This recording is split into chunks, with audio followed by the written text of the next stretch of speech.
Welcome to the Driver Mod, guys. Thank you for tuning into this video. This video, we're going to be talking about everybody's favorite topic that has to do with the GT350, and that is oil consumption. If you're new to the channel, my name's Anthony. This is my 2016 Shelby GT350 Mustang, still with the original Gen 1 Voodoo engine. It's got just under 31,000 miles, a lot of track time, a lot of good memories. This car definitely doesn't have an easy life, but it's still on the original engine.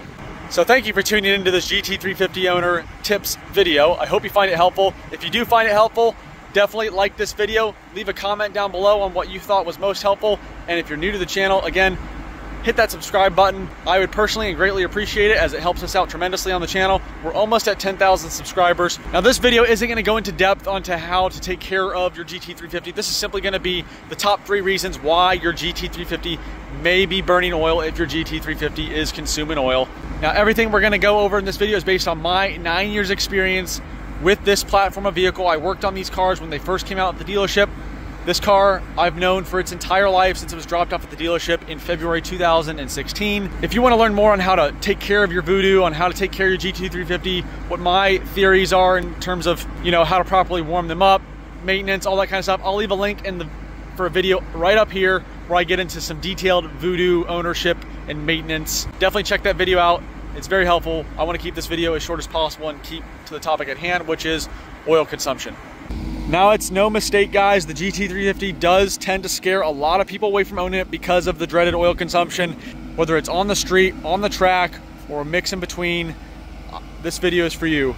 Now, the first reason why most GT350s burn oil is due to the low tension piston rings that these Voodoo engines utilize. Now, from what I've seen over 9 years with these cars at the dealership level, aftermarket, my personal vehicle, what I tend to see is the piston rings actually get seized in the piston ring grooves. And most of the reason why that even happens in the first place is the type of oil people are using. I know Ford recommends Motorcraft. A lot of people are all use Motorcraft, yada, yada, yada. Guys, the reason those piston rings are getting seized in the grooves in the first place is due to the carbon buildup that builds up in those grooves. That carbon buildup comes from oil that is vaporizing and getting burned by the engine. Now,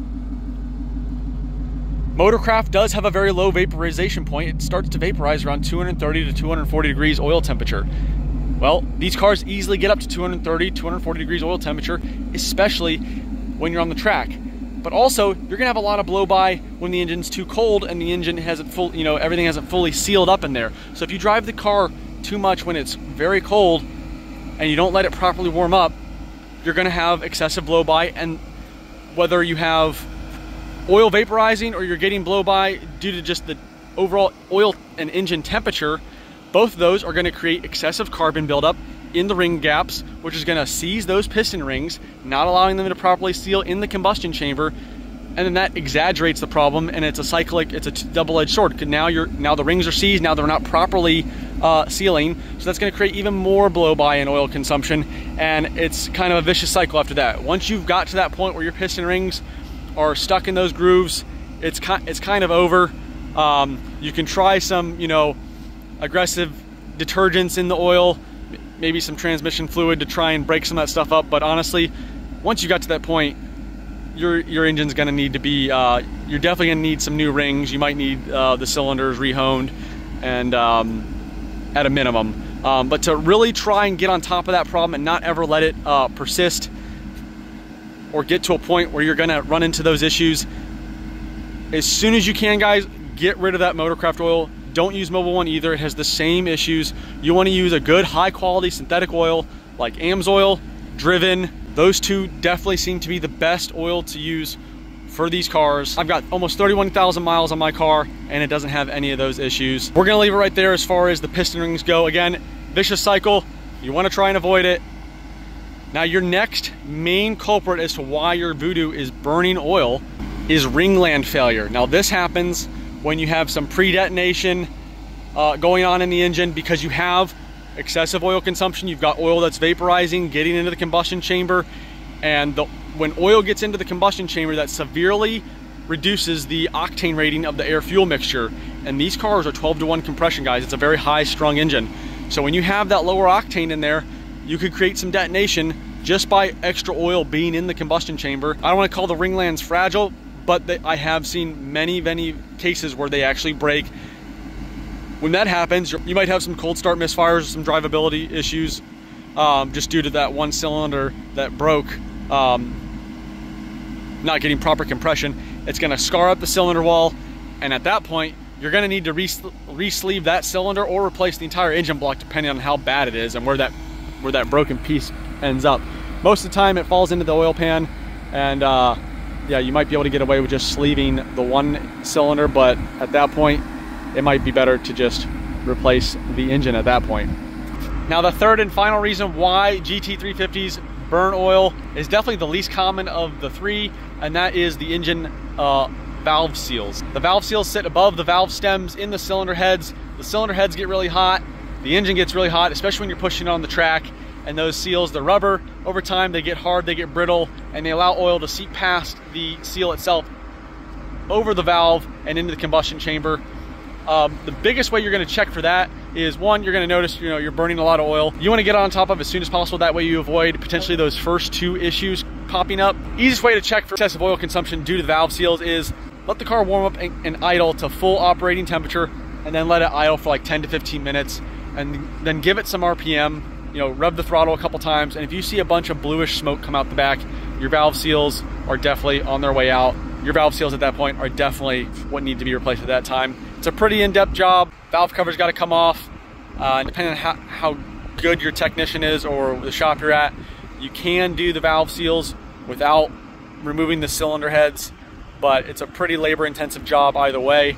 Requires a lot of special tools. Definitely wouldn't recommend it for a first-timer or someone that's very inexperienced. And then no matter what oil consumption or issues you have with these engines, there's a lot of false rumors out there about how much it costs to replace these engines. And do your homework, guys, do your research. There's plenty of options out there that are not gonna cost nearly what the internet says it will cost. It also depends on your area, the shop labor rate, and what kind of parts you wanna do along with the car. Like, let's say this car's engine went today, I have the original clutch in it at 31,000 miles, original slave cylinder. If I were to replace the engine right now, I'd probably think about doing a clutch and a slave cylinder, But just be smart, guys. Don't be afraid of these cars, whether it's a Gen 1 or Gen 2. If you can get a Gen 1 GT350 for a good price, I would definitely opt for that over the Gen 2. Don't pay that premium for a Gen 2 just because it says it's the Gen 2 engine. It's not worth the added price. It could still potentially have the same issues. For added peace of mind, you can go ahead and get an extended aftermarket warranty. I've had experience with these in the past. They're very hit or miss, and for heavy engine repairs like this, a lot of the times you're gonna have to be responsible for a lot of the labor. Most aftermarket warranties only cover a certain X amount of dollars per hour, and most of the time the shops or the dealership, their labor rate is above that.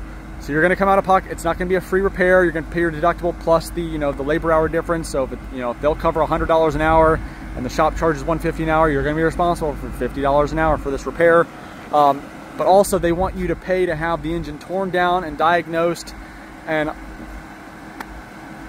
that just wastes everybody's time. As a technician, that really irritated me, because I know it's just a waste of time. We can, we have methods of sticking cameras in cylinders and all that kind of stuff where we don't need to take the engine apart or even out of the car to diagnose any of these issues. But a lot of times the extended warranties, they make you go through those hoops because they know they're going to be on the hook, and if they can get you out of getting the repair covered by them because they make you go through all those hoops, and then ultimately you don't get the repair done and you just trade the car in, then that just saved them a ton of money. So be mindful of the third-party warranties. Sometimes the juice isn't worth the squeeze, and it's better to just do what you want on your own. That's going to conclude this video, guys. Thanks for tuning in. Definitely check out the channel if you're new. I've got a lot of helpful GT350 ownership videos for all you guys out there. Leave a comment down below if you found this video helpful. Definitely like it. Share it around with other GT350 owners that could benefit from it. And we'll see you on the next video here at the Driver Mod. Thanks, guys.